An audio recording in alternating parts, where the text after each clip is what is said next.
Remember, always going up to the bottom of the bead.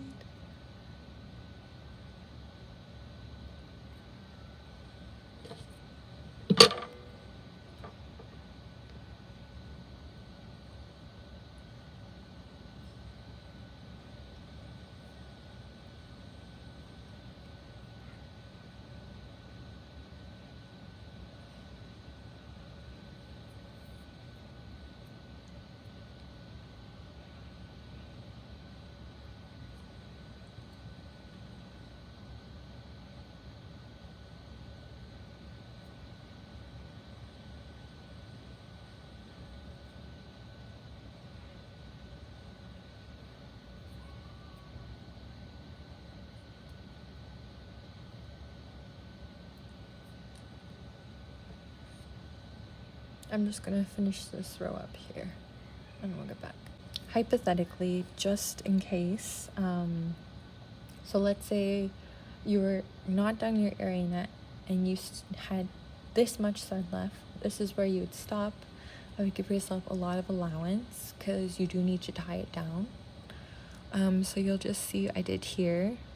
I just did a basic tie knot down, and then you would just knot that around a couple times like you did exactly the same at the beginning of the earring. And then again, just knotting this down like very basic knots, and then just knot that down a couple times. That's where you could cut it and then burn it. And then this is, and let's say I wanted to start a new earring, and then that's where I could start a new line of thread. So you would always want to be working with the arm's length, so nothing longer than that and nothing shorter. So remember, if you get to about this much thread, stop and tie off. Okay, we're going to pretend that I beaded this whole earring, and I beaded it all the way, and I would stop just there, and that's where I would stop beading to. And you notice this is one length. You can stop here, add a second row. So this is where I would start. When you come up through beads, you always know that it's going to be a little bit different each time. When you're at the end, let's just call this our fake end right here with the white bead with the thread coming out of it on the top. That's how you should end, and that would be at the beginning here. Let's say you only wanted one row, so this is where you would just tie down. So I would pretend end, knot it around a couple times. I like to do 4, so this is, I would just literally bring this down here and then tie it onto the hoop itself, and then cut the end, and then that's where you would bring your lighter again and to burn that piece. And if you wanted to just stick with one layer, then you would be done. For those who like slightly bigger earrings and want to add another layer, this is where we're going to start.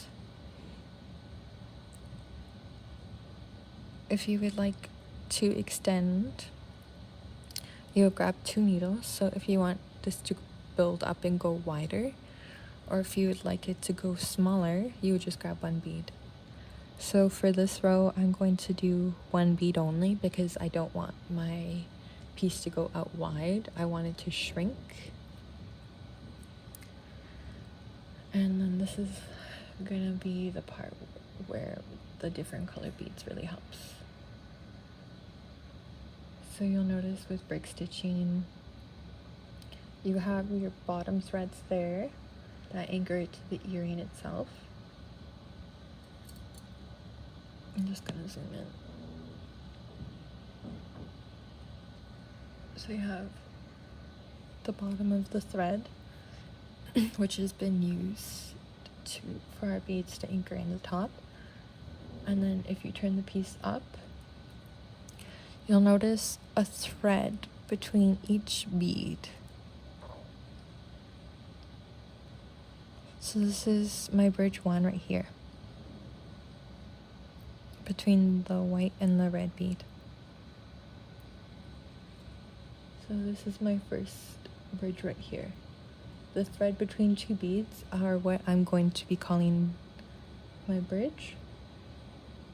So they connect the bead together. So I'm going to be taking my one bead again, and I'm going to go in between the white and then the red bead and use that bridge and pull through.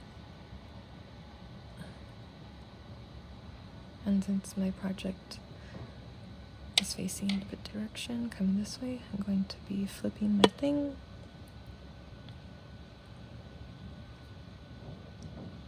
Remember to always come up through the bottom of the bead, not the top. Otherwise your bead will sit funny.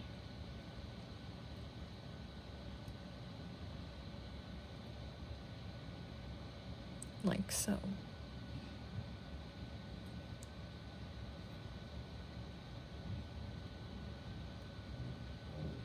I'm grabbing one more bead.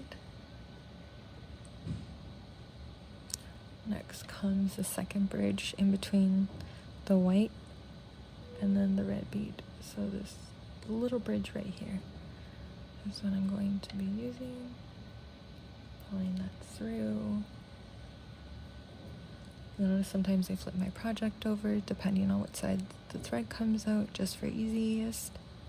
And then going up through the bottom. Remember, always come up through the bottom. Grabbing a red bead. Going through the next bridge.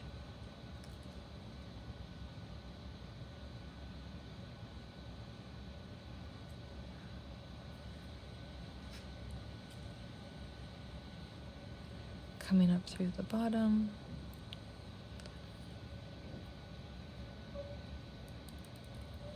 Oh, well, that just slipped off.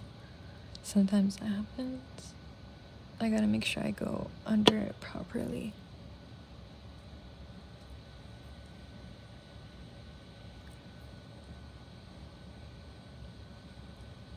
Up through the bottom.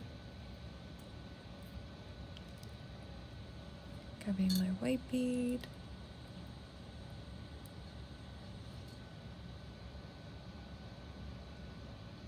Finding my next bridge, which is this one and this.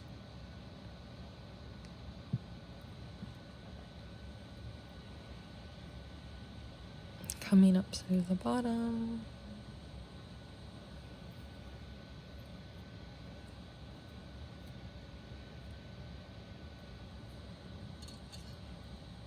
Oh, it looks like I need to get my red beads.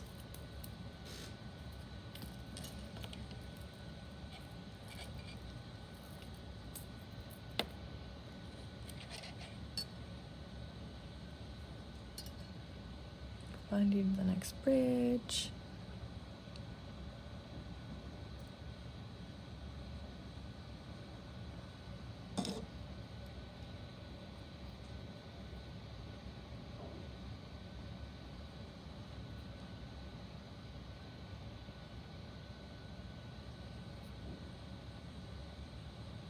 You'll notice that the second layer is using the bridges between the beads, the thread bridge, to anchor itself down.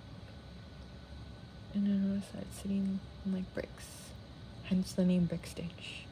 So you're just going to continue to repeat that. My